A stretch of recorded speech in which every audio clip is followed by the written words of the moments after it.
তাওবার ধরন আছে, তাওবার নট বড় হলে হবে না। আল্লাহ রব্বুল আলামিন বলেছেন সহিহ তাওবা করতে হবে, সঠিক তাওবা করতে হবে। মনকে বললাম, মন তাওবা করেছি কিন্তু কাজে পরিণত করলাম না, তাহলে এই তাওবায় কোনো কাজ হবে না।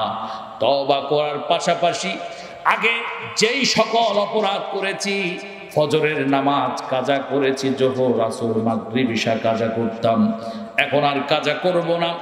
এখন 5 ওয়াক্ত নামাজ তওবা করার সাথে সাথে আমি প্রতিজ্ঞা করেছি 5 ওয়াক্ত নামাজ জামাতের সাথে পড়ব, নামাজ আর ছাড়বো না। এই নামাজ এখন থেকে শুরু করে দিতে হবে, আল্লাহর গোলামি দাসত্ব করতে হবে সময় মতো, এটার নাম তওবা। জেনা করেছি আর জিন্দেগিতে জেনা করব না, এই জেনা ছেড়ে দেওয়ার নাম হচ্ছে তাওবায়ে নাসুহা, তাওবাতান নাসুহা। আল্লাহ রাব্বুল আলামিন বলেন, বান্দা তাওবাতান নাসুহা, এমন তাওবা করো যেই তাওবাটা তোমার জীবনটাকে ঘুরাইয়া দিবে। আমার বন্ধুগণ, আল্লাহ রাব্বুল আলামিন এই তাওবা করলে কি লাভ, কি পুরস্কার দিবেন সেটাও ঘোষণা করে দিয়েছেন। এই আয়াতের ভিতর আল্লাহ বলেছেন, আসা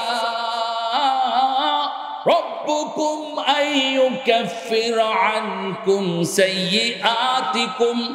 হে বান্দা, আমি আল্লাহ তোমার সাথে ওয়াদা করছি, যদি তুমি বান্দা আমার কাছে খাঁটি দিলে তওবা করো, আর তুমি যদি গুনাহগুলা ছেড়ে দাও, তাহলে আশা করা যায় আমি রব তোমার পেছনের জীবনের সব গুনাহগুলো মাফ করে দিব।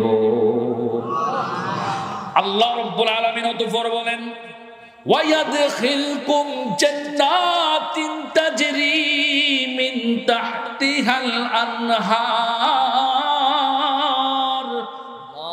আল্লাহ বলেন, আর আমি তুমি বান্দাকে সুসংবাদ দিচ্ছি, তোমার জিন্দেগির সব গুনাহগুলো তো আমি ক্ষমা করে দিলামই, আর তোমাকে আমি এমন একটা বাগান দান করব, এমন একটা পরিবেশে তুমি থাকবা, তোমাকে আমি রাখবো, যেই বাগানের তলদেশে দিয়ে নহর প্রবাহিত হয়, নদী প্রবাহিত হয়।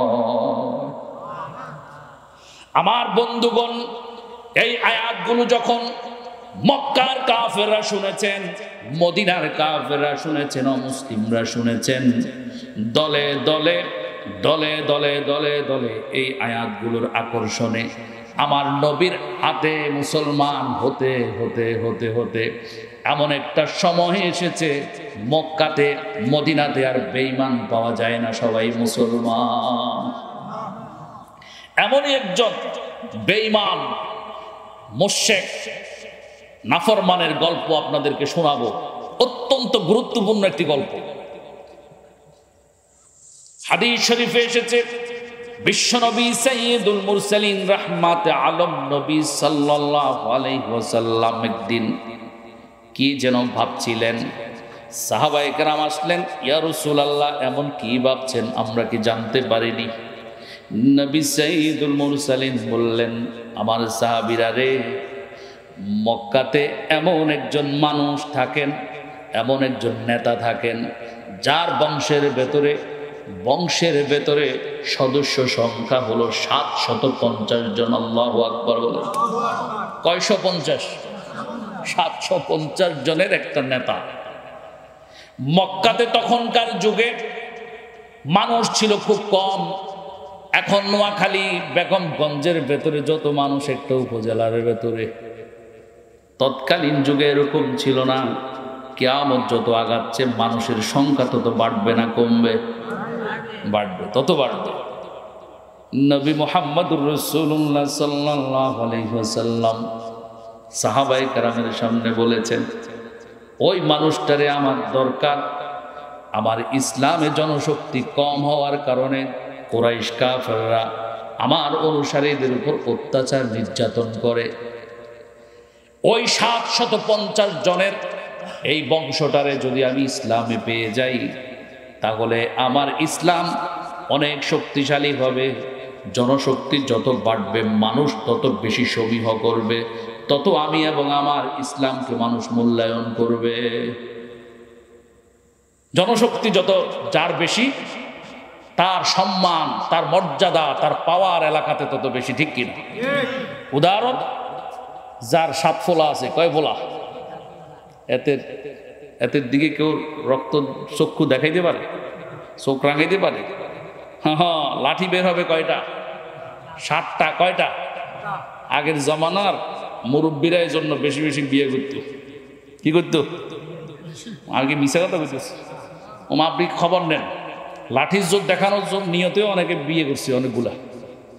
হ্যাঁ, আবার বিয়েগুলো করতো আশপাশে, যাতে এদিক দিয়ে ফলাফাইন লাঠি থাকে, ওই দিক দিয়ে আবার শ্বশুর বাড়ি থেকে কয়েকটা লাঠি বের হয়। হ্যাঁ, এজন্য এখনো বাংলাদেশে বহু সমাজ আছে এই নিয়তে বিয়ে শাদী অতিরিক্ত করে, ও লাঠির জোর দেখানোর জন্য। আর লাঠি বেশি থাকলেই তো এলাকাতে তিনি সব কিছু।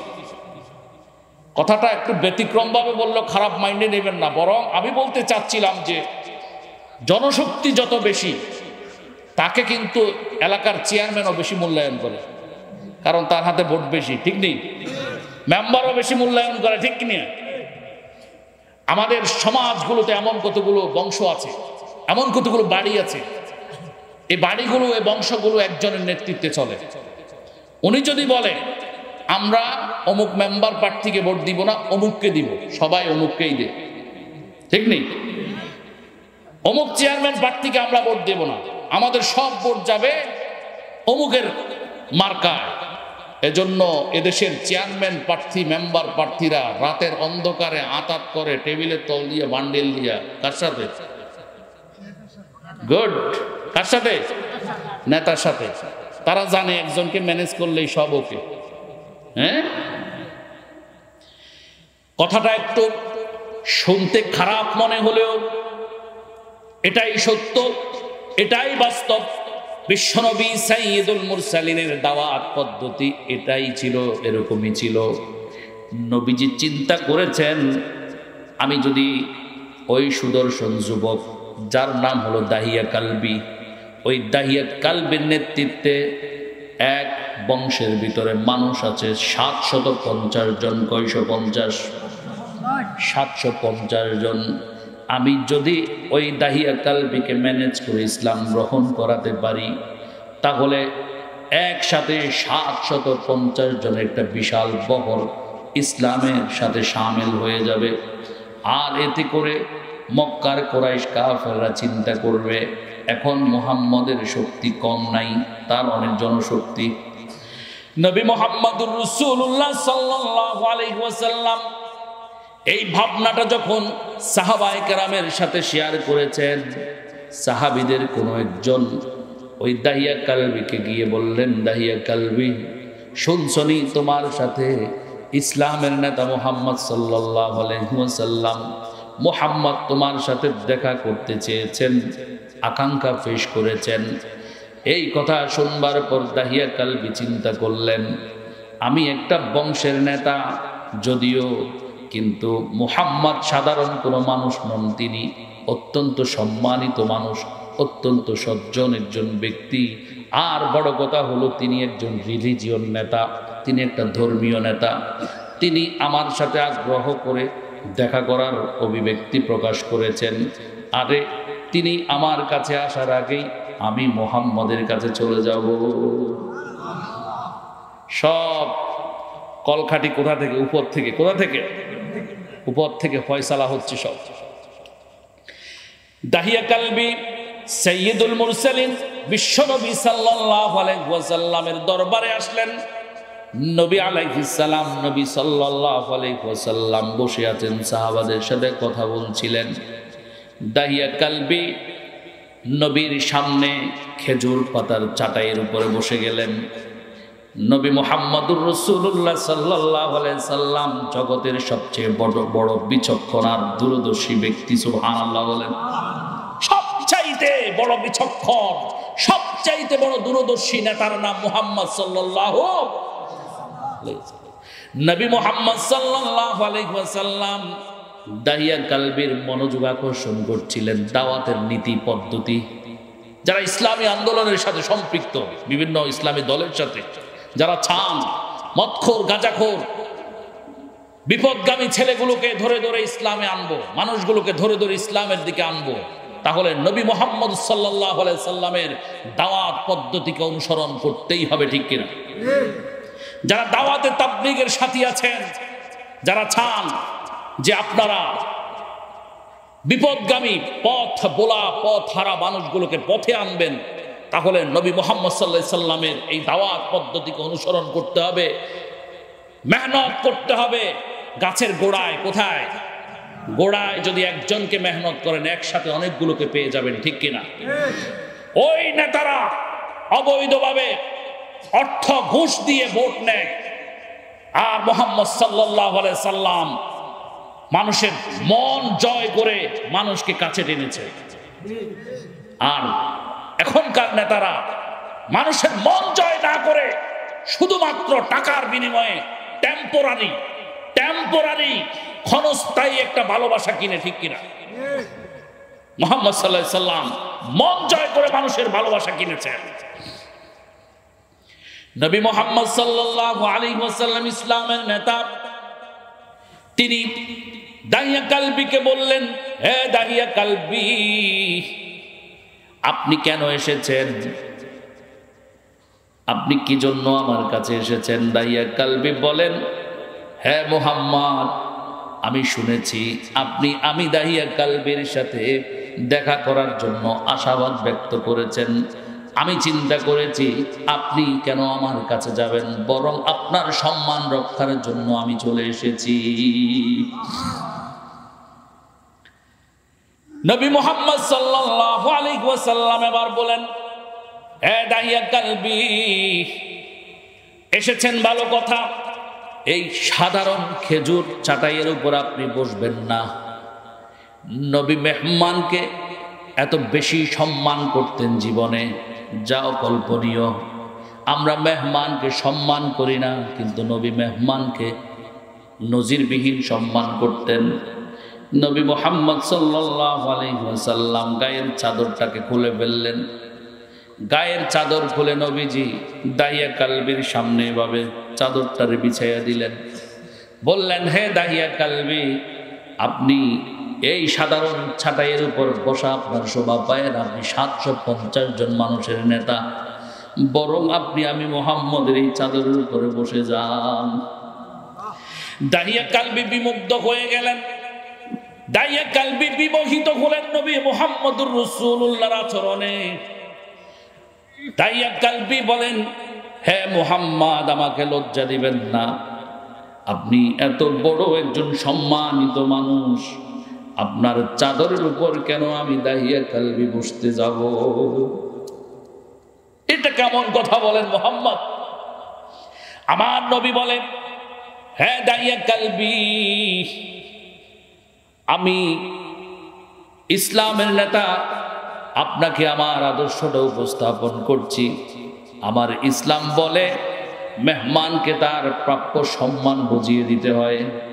মেহমানকে সাধারণ কোনোভাবে গ্রহণ করার চাইতে মেহমানকে এইরকম সম্মান জানানো, এটা আমার ধর্মের অংশ। সুবহানাল্লাহ। আমার বন্ধুগণ, এজন্য মেহমান যদি বাড়িতে আসে, যার মেহমান যেমন মেহমানই হোক না কেন, মেহমানকে সম্মান করবেন। এমন যত পদ্ধতি অবলম্বন করা যায় সব পদ্ধতি অবলম্বন করবেন, যাতে মেহমান সন্তুষ্ট হয়। হতে পারে মেহমানকে খাওয়ানোর মতো আজকে গোস্ত ঘরের ভেতরে নাই, হতে পারে মেহমানকে আপ্যায়ন করার মতো কোনো ব্যবস্থা আপনার কাছে নাই, কিন্তু মেহমানকে এমন আচরণও করা যায় যাতে করে মেহমান আপনার প্রতি সন্তুষ্ট হয়ে বাড়ি থেকে ফিরে যাবেন। এমন বহু পদ্ধতি রয়েছে। তার মধ্যে একটা পদ্ধতি হলো, আমার নবী মুহাম্মদ সাল্লাল্লাহু আলাইহি সাল্লাম মেহমানকে বসার জন্য তিনি নিজের চাদর মোবারকটা বিছিয়ে দিয়েছেন। এই ধরনের কোনো সিস্টেমে যদি মেহমানকে মনোযোগ আকর্ষণ করতে পারেন, আকৃষ্ট করতে পারেন, তাহলে মেহমান যদি খুশি হয়, খুশি হবেন তিনি কে? আল্লাহ খুশি হয়ে যান মেহমান খুশি হলে। মেহমান এসেছিলেন মুহাম্মদুর রাসূলুল্লাহর কাছে, মেহমান এসেছিলেন মেহমান ছিলেন ইহুদি, আর নবী ছিলেন ইসলাম ধর্মের নেতা। নবী ইহুদিকে খাইয়ে, পেট পুরে খাইয়ে বিছানাটা করে দিয়ে নবী গেলেন ভেতরে। রাত্রে নবীর এই বিছানাটা মলমূত্র দিয়ে মেহমান খারাপ অবস্থা করে ছাড়লো। মেহমান চিন্তা করলো, হায় হায়, আমি যে মুহাম্মদের এই বিছানার উপরে মলমূত্র ত্যাগ করেছি, মেহমান যদি আমাকে হত্যা করে এই অপরাধে। ইহুদি কিন্তু ইচ্ছে করেই করেছিল। কিন্তু নবী মুহাম্মদ সাল্লাল্লাহু আলাইহি ওয়াসাল্লাম ভেতর থেকে এসে দেখলেন মেহমান তার রুমে নেই। নবীজি সাল্লাল্লাহু আলাইহি ওয়াসাল্লাম আফসোস করতে লাগলেন আর আল্লাহর কাছে ক্ষমা চাইতে লাগলেন, ইয়া রব্বি, না জানি মেহমানের খাবারে কোনো ত্রুটি হয়েছে, মেহমানদারিতে ত্রুটি হয়েছে। আমার মেহমান কোথায় গেল? আমার মেহমানের পেট খারাপ হয়ে গেল, আমি তার কোনো সেবা করার সুযোগ কেন পেলাম না? নবী আফসোস করতেছেন। আর মেহমান তার ঘরের ভেতরে, নবীর ঘরের ভেতরে তরবারিটা রেখে গেছেন। ওই দরজার পাক দিয়ে আবার ঘুরে মেহমান এসে দরজার পাক দিয়ে দেখছেন নবী মুহাম্মদ সাল্লাল্লাহু আলাইহি সাল্লাম আফসোস করতেছেন আর মেহমানের এই মলমূত্রগুলো নিজ হাতে পরিষ্কার করছে। বিশ্বাস করেন, ইসলামের ইতিহাসের পাতায় পাতায় লেখা হয়েছে মুহাম্মদ সাল্লাল্লাহু আলাইহি সাল্লামের এই আদর্শ দেখে ওই ইহুদি সাহস করে ভিতরে এসে নবী মুহাম্মদ সাল্লাল্লাহু আলাইহি সাল্লামকে বললেন, হে মুহাম্মদ, আপনাকে আমি কষ্ট দেওয়ার জন্যই মলমূত্র ত্যাগ করেছিলাম, ভাবছি আপনাকে যাতে করে কষ্ট দেয়া যায়, কিন্তু তরবারিটা রেখে গেছি, তরবারির লোভে আবার আমি এই দিকে আবার আসলাম। এসে যা দেখেছি বিশ্বাস করেন আমার আর বুঝতে বাকি নাই। তাওরাতে ইঙ্গিত থাকা, ওই জবুরে ইঙ্গিত থাকা, ওই ইনজিলে ইঙ্গিত থাকা, আপনি হচ্ছেন সেই আখিরি পয়গম্বর যার কথা ওই তাওরাত ইনজিলে ইঙ্গিত করা হয়েছিল। তাই আমি সিদ্ধান্ত নিয়েছি মুহাম্মদ, আমি আর আপনার ইসলাম থেকে বিমুখ থাকব না, বরং আমি সাক্ষ্য দিচ্ছি আশহাদু আল্লাহ ইলাহা ইল্লাল্লাহু ওয়া আশহাদু আন্না মুহাম্মাদান আবদুহু ওয়া রাসূলুহু। আমার বন্ধুগণ, অতঃপর দাইয়া কালবি বলেন, হ্যাঁ মুহাম্মদ, আপনি কেন আমাকে ডেকেছেন? যদি বলতেন আপনি কেন আমাকে ডাকলেন, কি জন্য আমার সাথে আপনার দেখা করার খায়েশ জাগলো, আশা আকাঙ্ক্ষা হলো, একটু যদি বলতেন তাহলে আমি উপকৃত হতাম। নবী মুহাম্মদুর রাসূলুল্লাহ সাল্লাল্লাহু আলাইহি সাল্লাম খুলে বললেন, দাইয়া কালবি রে, আমার মনের বড় তামান্না, তুমি যদি ইসলাম গ্রহণ করতা তাহলে আমি নবী সব চাইতে খুশি হতাম, আমার রবের শুকর আদায় করতাম। দাহিয়া কালবি বলে, মুহাম্মদ, হ্যাঁ মুহাম্মদ, কিন্তু আমার পাপ সম্পর্কে আপনার জানা নাই, যদি জানা থাকতো তাহলে আপনি আমাকে ইসলাম গ্রহণ করার কথা বলতেন না।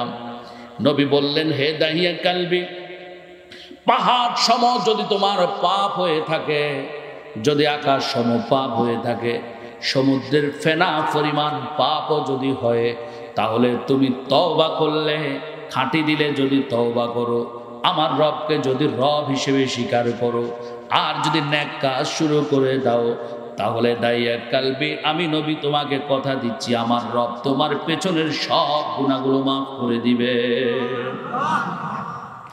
দাইয়া কালবি বলে, না মুহাম্মদ, না, আপনি জানেন না আমি কি অপরাধ করেছি। আমি মনে করি পৃথিবীর সবচেয়ে বড় পাপিষ্ঠ আমি দাইয়া কালবি। আমি জানি পৃথিবীর সব মানুষের পাপ ক্ষমা হলেও আমি দাহিয়া কালবির পাপ কোনোদিন ক্ষমা হবে না। আল্লাহর নবী বলেছেন, হে দাহিয়া কালবি, তোমার পাপ সম্পর্কে আমি শুনতে চাই, কি এমন পাপ করেছো? দাহিয়া কালবি বলে, মুহাম্মদ, আমার নির্দেশে আমার বংশের ভিতরে অসংখ্য কন্যা সন্তানকে আমার নির্দেশে জীবন্ত মাটি চাপা দিয়ে হত্যা করা হয়েছে।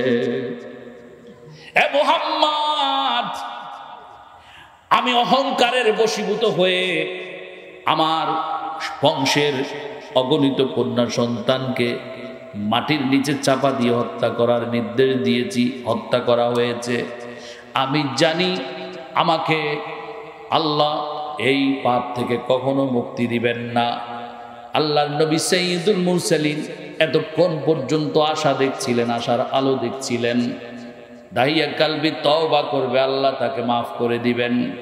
কিন্তু এই নিষ্পাপ কন্যা সন্তানগুলোকে হত্যার হুকুমদাতা, হত্যাকারী এই ব্যক্তিকে আল্লাহ কিভাবে ক্ষমা করবেন? আল্লাহর নবী চিন্তায় মগ্ন হয়ে গেলেন। নবী মুহাম্মদুর রাসূলুল্লাহ সাল্লাল্লাহু আলাইহি সাল্লামের কাছে এমত অবস্থায় জিবরিল আমিন হাজির হলেন ওহী নিয়ে। আল্লাহ রাব্বুল আলামিন বার্তা পাঠালেন, যাও জিবরিল আমার নবীকে ঘোষণা করে দাও, ইল্লা মান তাবা ওয়া আমানা ওয়া আমিলা আমালান সালিহা ফাউলাইকা ইউবাদদিলুল্লাহু সাইয়্যাতিহিম হাসানাত। আমার নবী গো, আপনি জগৎবাসীর জন্য সুসংবাদের বার্তা ছড়িয়ে দেন। সূরা ফুরকানের ৭০ নাম্বার এই আয়াতের ভেতর আল্লাহ বলেন, ইল্লা মান তাবা, যদি কোনো বান্দা কোনো পাপিষ্ঠ তওবা করে। তওবা সূরা ফুরকানের ৭০ নম্বর আয়াত। আল্লাহ বলেছেন ইল্লা মান তাবা, যদি কোনো পাপিষ্ঠ, যদি কোনো অপরাধী গুনাহগার গুনাহ করতে করতে করতে করতে পাহাড় সম গুনাহ করেছে, গুনাহ করতে করতে করতে করতে করতে আকাশ সম গুনাহ করেছে, যদি এমনটাও হয়ে যায় তাহলে আমার আল্লাহ রব্বুল আলামিন বললেন ইল্লা মান তাবা, যদি সে তওবা করে, ওয়া আমানা, আর যদি ঈমান আনে আমার আল্লাহর উপর, আল্লাহ বলেন আমার উপর যদি ঈমান আনে, ওয়া আমিলা আমালান সালিহা, আল্লাহ রব্বুল আলামিন বলেন আর যদি নেক আমল শুরু করে দেয়, পিছনে গুনাহ কি করেছে সেই খাতা বাদ, আজকে থেকে তওবা করেছে বান্দা, আজকে থেকে আমার রহমতের আশা করেছে, আজকে থেকে নেক কাজ শুরু করে দিয়েছে, যদি এমনটা হয়, ফাউলাইকা ইউবাদদিলুল্লাহু সাইয়্যাতিহিম হাসানাত। আমার আল্লাহ রব্বুল আলামিন ঘোষণা দিয়েছেন সুস্পষ্টভাবে, নবীকে বলেছেন, নবী বলে দেন যদি এই শর্তগুলো মানে, তওবা করে, আমি আল্লাহকে ঈমানের সাথে বিশ্বাস করে নেক আমল শুরু করে দেয়, মাত্র এই 3টি কর্মসূচি পালন করলে আমার ওই বান্দাকে ফাউলাইকা ইউবাদদিলুল্লাহু সাইয়্যাতিহিম হাসানা, আমি ওয়াদা দিচ্ছি, আমি অঙ্গীকার করছি, আমার বান্দার পিছনের সমস্ত গুনাহগুলোকে আমি শুধু মাফই করব না, বরং তার জীবনের সব গুনাহগুলোকে আমি নেকে পরিণত করে দেব। বন্ধুগণের জন্য বিশ্বনবী সাইয়্যিদুল মুরসালিনের প্রতি বিশ্বাস রাখেন, আল্লাহর প্রতি বিশ্বাস রাখেন। আল্লাহ এমন একজন আল্লাহ, এমন একজন রব, পৃথিবীর ম্যাজিস্ট্রেট আদালতে দাঁড়িয়ে আপনি দোষ স্বীকার করলে বা দোষ প্রমাণিত হলে ছাড় পাবেন না। আল্লাহর আদালত এমন এক আদালত, যেই আদালতে গুনাহ করে গুনাহ ক্ষমা চাইলে, গুনাহ স্বীকার করলে আল্লাহ খুশি হয়ে যান। সুবহানাল্লাহ।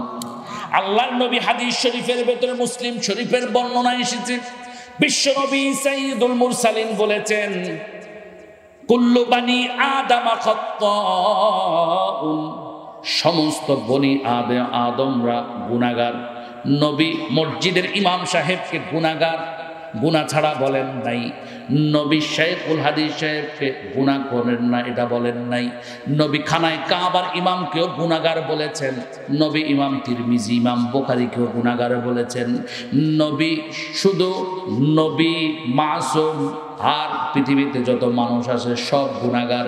তবে সাহাবায়ে কেরামের ব্যাপারে আল্লাহর নবী বলেছেন সাহাবায়ে কেরাম মাগফুর, যেহেতু কোরআনুল কারীমে এসেছে রাদিয়াল্লাহু আনহুম ওয়া রাদু আন, আল্লাহ বলেছেন সাহাবারা আমার উপর রাজি, আমিও তাদের উপর রাজি হয়ে গেছি। সুবহানাল্লাহ। সাহাবায়ে কেরাম গুনাহ করলেও সাহাবায়ে কেরামকে মাফ করে দিয়েছেন তিনি কে? আল্লাহ মাফ করে দিয়েছেন। আমার বন্ধুগণ, আল্লাহ নবী সাইয়্যিদুল মুরসালিন বলেছেন কুল্লু বানি আদামা খাত্তাউন। এই হাদিস প্রমাণ করে খানায় কাবার ইমামরা বলতে পারবে না আমাদের গুনাহ নাই। কোনো ফকিহ চার মাযহাবের ইমামরা বলতে পারবে না আমাদের গুনাহ নাই। সিহাসিত্তার ইমামরা বলতে পারবে না আমাদের গুনাহ নাই। আমি এখানে বসেছি ওয়াজ করছি বলতে পারবো না আমার গুনাহ নাই।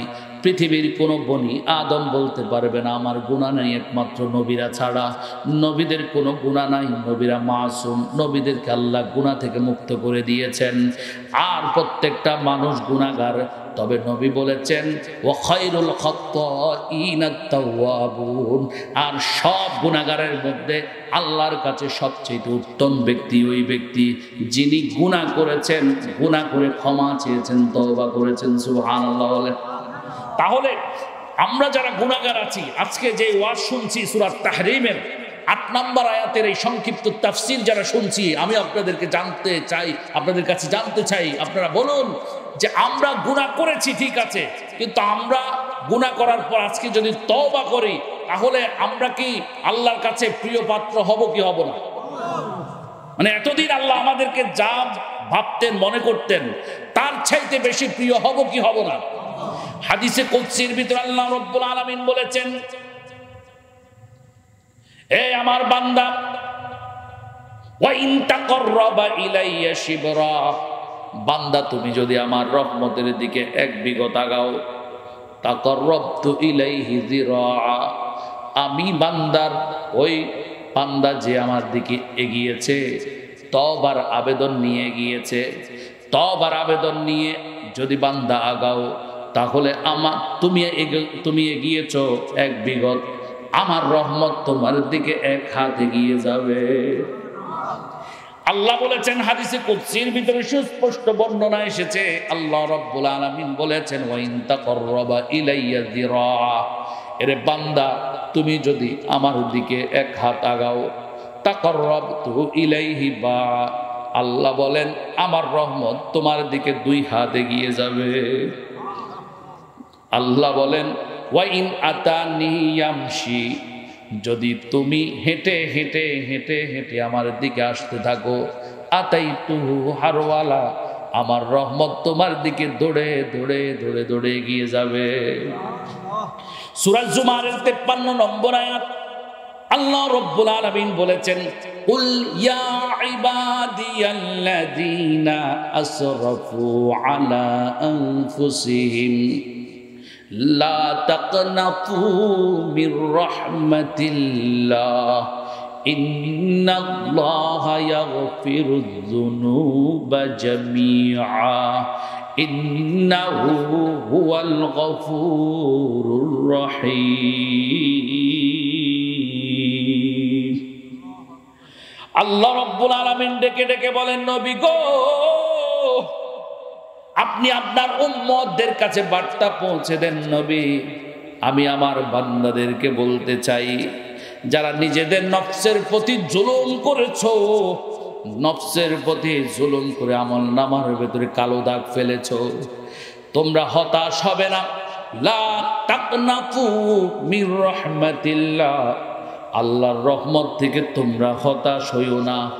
হতাশ হবে না বান্দা, হতাশ হবে না। আল্লাহ বারবার আমাদেরকে ডেকে ডেকে বলছেন, আল্লাহ আশ্বস্ত করে বলেছেন, আমি তো তোমাদের সেই অভিভাবকের মতো, সেই বাবার মতো যেই বাবার বয়ে সন্তান ঘরে ঢোকে না। বাবা আশ্বস্ত করেছেন, আয় খোকা আয়, সারাদিন না খেয়ে আছিস, হে খোকা সারাদিন না খেয়ে আছিস, বাবার বেতের ভয়ে স্কুলে যাস নাই, মাদ্রাসায় যাস নাই, বাবা মারবো বলে সকাল বেলায় কোথায় খাইলি, দুপুর বেলায় কোথায় খাইলি, রাতে কোথায় খাইলি। এই সন্তানা, শীতের ভিতরে কষ্ট করবি না, বাবা ওয়াদা দিচ্ছি তোরে আজকে বাবায় মারবো না, আয় খোকা আয়। আমার আল্লাহ রাব্বুল আলামিন এমনি ভাবে বান্দাকে ডাক দিয়ে বলেন, বান্দা গুনাহ করে ফেলেছো, ভুল করে ফেলেছো, এখন তুমি হতাশ হয়ে কোথায় যাবা বলো? পৃথিবীতে আমি ছাড়া তো এই গুনাহ ক্ষমা করার, এই পাপ ক্ষমা করার আর কেউ নাই। সুতরাং কোথায় যাবা বলো? তোমার যাওয়ার একটাই পথ রয়েছে, সেটা হচ্ছে আমার রবের দরবার, ঠিক কিনা? এজন্য আল্লাহ রব্বুল আলামিন বলেন, এ বান্দা, যাওয়ার কোনো পথ তোমার নাই। আসো, আমি তোমাকে আশ্বস্ত করছি, আমি তোমাকে ওয়াদা দিচ্ছি, ইন্নাল্লাহা ইয়াগফিরুয যুনুবা জামিআ। আমি তো সেই আল্লাহ, যে আল্লাহ তুমি ক্ষমা চাইলে, তোমরা ক্ষমা চাইলে আমি আল্লাহ তোমাদের গুনাহগুলোকে ক্ষমা করে দিব। আল্লাহ বলেন, ইন্নাহু হুয়াল গফুরুর রহিম। আমি আল্লাহ নিশ্চয়ই গুনাহগারের গুনাহ ক্ষমা করতে পছন্দ করি। আমার বন্ধুগণ, হযরত ইউনূস আলাইহিস সালাম মাছের পেটে গেলেন। কি জন্য গেলেন? কওমকে বলেছেন, এরে কওম, আমার আল্লাহকে ডাকো, আমার আল্লাহকে মানো। যদি আগামী 3 দিনের ভেতরে আমার আল্লাহকে তোমরা না মানো, আমার আল্লাহর প্রতি ঈমান না আনো, তাহলে 3 দিন পরে তোমাদের উপর আল্লাহ আযাব সৃষ্টি করে দিবেন, আযাব বর্ষণ করে দিবেন। আর তোমাদের কি মনে আছে, তোমাদের কি মনে নাই সেই নূহ আলাইহিস সালামের কওমের কথা?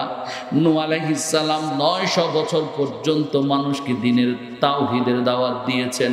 ওই মানুষগুলো সকালবেলায় বলে, নূহ আমরা ঈমান এনেছি, বিকাল বেলায় আবার নাফরমানি করে। বিকাল বেলায় বলে, নূহ আমরা তোমার রবের দরবারে ঈমান এনেছি, রবের উপর ঈমান এনেছি। আবার সকাল বেলায় তারা নাফরমানি করে রবের। যদি কোনো বিপদে পড়ে তাহলে বলে আমরা ঈমান এনেছি। আবার বিপদ থেকে উদ্ধার হয়ে গেলে রবের সাথে নাফরমানি করে। ইউনূস আলাইহিস সালাম বলেন, কওম ফিরে আসো আমার রবের দিকে, আমার রবকে স্বীকার করো, না হলে 3 দিন পর আমি তোমাদেরকে বার্তা দিচ্ছি, মনে রাখবে নবীর কথা কোনোদিন মিথ্যা হতে পারে না। নবী ইউনূস আলাইহিস সালাম প্রথম দিন পার করলেন, তারা ঈমান আনলো না। দ্বিতীয় দিন অপেক্ষা করলেন, তারা ঈমান আনে না। তৃতীয় দিন অপেক্ষা করেন নবী ইউনূস, তারা ঈমান আনে না। নবী ইউনূস চিন্তা করলেন, হায় হায় সর্বনাশ, আমার রব তো তাদেরকে আযাব দিয়ে মেরে ফেলবেন। হযরত ইউনূস আলাইহিস সালাম আতঙ্কিত হয়ে তিনি তাদেরকে রেখে নিরাপদ আশ্রয়ে চলে যাচ্ছিলেন। আল্লাহ রাব্বুল আলামিন যখন ইউনূস আলাইহিস সালাম চলে গেলেন এই জনপদ ছেড়ে, হাদিস শরীফের ভেতরে এসেছে, ইতিহাসে এসেছে, ইউনূস আলাইহিস সালামের সেই এলাকাটার নাম হচ্ছে বর্তমানের ইরাকের মসুল নগরী। মসুল নগরী যেটা রয়েছে সেটাতেই হযরত ইউনূস আলাইহিস সালাম এই কওমকে দাওয়াত দেওয়ার জন্য আবির্ভূত হয়েছিলেন, অবতীর্ণ হয়েছিলেন। হযরত ইউনূস আলাইহিস সালাম চলে যাওয়ার পর এই মানুষগুলোর অন্তরের ভেতরে অনুশোচনা জাগলো। সুবহানাল্লাহ বলেন। এই মানুষগুলো চিন্তা করলো, একে অন্যকে জিজ্ঞেস করলো, ইউনূস নবী কোথায়? কেউ দেখে না ইউনূস নবীকে। তন্ন তন্ন করে খোঁজা হলো, ইউনূস নবীর দেখা কেউ পায় না। এবার একদল বিচক্ষণ দূরদর্শী বুঝদার মানুষের সৃষ্টি হলো। তারা সলা পরামর্শ করে সিদ্ধান্ত নিল, বুঝতে পারল নিশ্চয়ই ইউনূস নবী যেহেতু আমাদেরকে রেখে চলে গেছেন, এটা বলতে আর কোনো দ্বিধা নাই, এটা মানতে আর আমাদের কোনো অসুবিধা নাই। নিশ্চয়ই ইউনূস নবী যেহেতু আমাদেরকে ত্যাগ করেছেন, গজব আল্লাহর পক্ষ থেকে এসে যাবে, তাতে কোনো সন্দেহ নাই। কারণ যদি ইউনূস নবী থাকতো তাহলে আমাদের একটা আশা থাকতো, নবী ইউনূস চলে যাওয়া মানে গজব অবধারিত, গজব অবশ্যই আসবে। এই মানুষগুলো চিন্তায় পেরেশান। যখন তারা একে অন্যের সাথে পরামর্শ করলো, পরামর্শে সিদ্ধান্ত হলো তারা প্রত্যেকে মিলে রবের দরবারে ক্ষমা চাইবে। রবের দরবারে কান্নাকাটি শুরু হলো, রোনাজারি শুরু হলো। শিশুদেরকে রেখে মানুষগুলো আল্লাহর সাজদায় মস্তকটা অবনত করে দিল। মানুষ কাঁদে আর কাঁদে, কাঁদতে কাঁদতে কাঁদতে কাঁদতে পেরেশান হয়ে যায়। এবার আল্লাহ রব্বুল আলামিন রহমতের সাকিনা নাজিল করে দিলেন। ওই জনপদের ফেরেশতাকে, দায়িত্বরত ফেরেশতাকে বললেন, খবরদার ফেরেশতা, যেখানে আমি আল্লাহ গজব দেওয়ার সিদ্ধান্ত তোমাদেরকে দিয়েছিলাম, আমি আল্লাহ আবার তোমাদের সিদ্ধান্ত পরিবর্তন করে বলছি, আমার ওই জায়গায় মসুল নগরীতে এই মানুষগুলোর উপর গজবের পরিবর্তে রহমত নাজিল করে দাও। মানুষগুলো একে একে সবাই ঈমান গ্রহণ করলো। মানুষগুলো আল্লাহ রব্বুল আলামিনের ডাকে সাড়া দিল, তারা আল্লাহকে রব হিসেবে মেনে নিলেন। ইউনুস নবী তো নাই, মানুষগুলো এখন কাকে নবী মানবে, কার কাছে দিন শিখবে? আল্লাহ রব্বুল আলামিন নবী ইউনুসকে, যদিও এটা আল্লাহ নিজেই করিয়েছেন, তবুও আগামী উম্মতের শিক্ষার জন্য আল্লাহ ইউনুস নবীর প্রতি একটা ছোট্ট শাস্তি দিয়ে একটা ছোট্ট পরিস্থিতির সম্মুখীন করেছেন ইউনুস নবীকে। বলেছেন, নবী ইউনুস, তোমার ধৈর্য কেন হলো না? কেন তুমি এদেরকে রেখে চলে গেলা? আল্লাহ রব্বুল আলামিন ইউনুস নবীকে একটা নৌকার ভিতরে উঠালেন, যেই নৌকায় করে ইউনুস নবী মসুল নগরী ত্যাগ করছিলেন। নৌকাতে মানুষ বেশি হয়ে যায়, এই কারণে নৌকার মাঝি বলে একজন মানুষ কমাতে হবে, না হলে পুরা মানুষ সবাইকে কিন্তু ডুবে মরতে হবে। লটারি হলো কাকে নামাবে এই সাগরের মাঝখানে। এখন কেউ নামতে চায় না, কারণ নামার অর্থ হলো এই সাগরের মধ্যে ডুবে মারা যাওয়া। এখন লটারি হলো বারবার বারবার একজনের নাম আসে, তার নাম হলো নবী ইউনুস। নবী ইউনুসের নাম আসে। নবী ইউনুসকে এই সমুদ্রে ছেড়ে দেয়া হলো। সঙ্গে সঙ্গে সমুদ্রের একটা মাছ ইউনুস নবীকে গিলে ফেললো। নবী ইউনুস মাছের পেটে ঢুকে বুঝতে পারলেন, আমার রব আমার প্রতি নারাজ হয়েছেন, আমি রবের কাছে ক্ষমা চাইতে হবে। এজন্য নবী ইউনুস আলাইহিস সালাম একটা বিখ্যাত দোয়া পড়েছেন, যেই বিখ্যাত দোয়া ইউনুস আলাইহিস সালামের পরবর্তী সব উম্মতের জন্য অবধারিত ছিল, আজকেও আছে, কিয়ামত পর্যন্ত এই দোয়ার পাওয়ার থাকবে। লা ইলাহা ইল্লা আনতা সুবহানাকা ইন্নী কুনতু মিনাজ জালিমিন। এই দোয়ার পাওয়ার ইউনুস নবীর কাছ থেকে যে শুরু হয়েছে, এই দোয়ার পাওয়ার কিয়ামত পর্যন্ত যত মানুষ আসবে, তত মানুষ বিপদে পড়লে, আল্লাহর শাস্তির সম্মুখীন হলে, গজবের সম্মুখীন হলে, আল্লাহ বলেছেন আমার এই ইউনুস নবীর দোয়া পড়বা আর আমি আল্লাহ তোমাদেরকে মাফ করে দেব। আল্লাহ সুবহানাহু ওয়া তাআলা আমাদের প্রত্যেককে এই দোয়ায়ে কুনুতের উপর আমল করার তৌফিক দান করেন, আমিন বলেন। লা ইলাহা বলেন, সবাই বলেন, লা ইলাহা ইল্লা আনতা সুবহানাকা ইন্নী কুনতু মিনাজ জালিমিন।